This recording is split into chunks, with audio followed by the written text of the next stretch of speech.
Hai teman-teman, salam semangat belajar. Coba kalian hitung, ada berapa banyak provinsi di Indonesia saat ini? Wah, banyak sekali ya. Tapi, kalian tahu tidak, Indonesia tidak selalu memiliki provinsi sebanyak itu. Loh, dulu, saat negara kita baru merdeka, jumlah provinsi kita bisa dihitung jari. Kenapa ya jumlah provinsi kita terus bertambah dan berubah dari waktu ke waktu? Apa tujuannya? Materi ini sering muncul di pelajaran IPS kelas 6. Dan penting sekali untuk kita pahami agar semakin cinta pada Negara Kesatuan Republik Indonesia atau NKRI. Sebelum kita masuk ke sejarahnya, yuk kita pahami dulu. Apa sih yang dimaksud dengan wilayah Indonesia? Wilayah Indonesia adalah seluruh daerah yang berada di bawah kekuasaan negara kita, mulai dari daratan, lautan, hingga udara di atasnya. Wilayah yang sangat luas ini kemudian dibagi-bagi menjadi satuan pemerintahan yang kita sebut provinsi. Nah, provinsi ini dipimpin oleh seorang gubernur dan memiliki tugas untuk mengatur urusan di daerahnya agar pembangunan bisa berjalan lancar. Sekarang, mari kita tarik mundur waktu ke tahun 1945 saat Indonesia baru memproklamasikan kemerdekaannya. Saat itu, kondisi negara kita masih belum stabil. Kita masih berjuang mempertahankan kemerdekaan dan sekaligus membentuk sistem pemerintahan yang baik. Pada periode 1945 hingga 1949, Indonesia hanya memiliki 8 provinsi saja.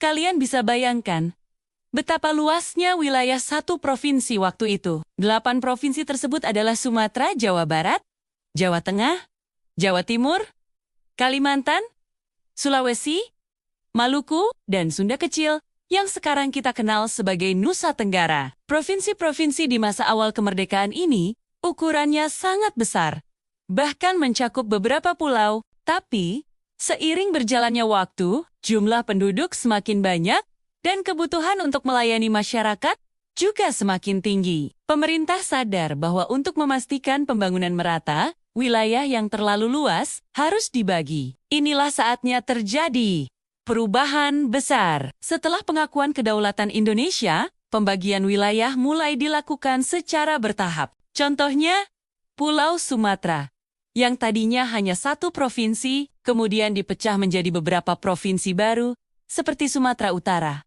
Sumatera Tengah, dan Sumatera Selatan. Pulau Jawa juga mengalami perubahan, termasuk penetapan Jakarta sebagai wilayah khusus ibu kota negara. Perubahan ini dilakukan agar pemerintahan daerah bisa berjalan lebih efektif, cepat, dan dekat dengan masyarakat. Proses pemekaran wilayah terus berlangsung hingga sekarang, terutama di awal tahun 2000-an. Beberapa provinsi baru yang lahir di tahun 2000 adalah Banten, Bangka Belitung, Gorontalo, Maluku Utara, dan Papua.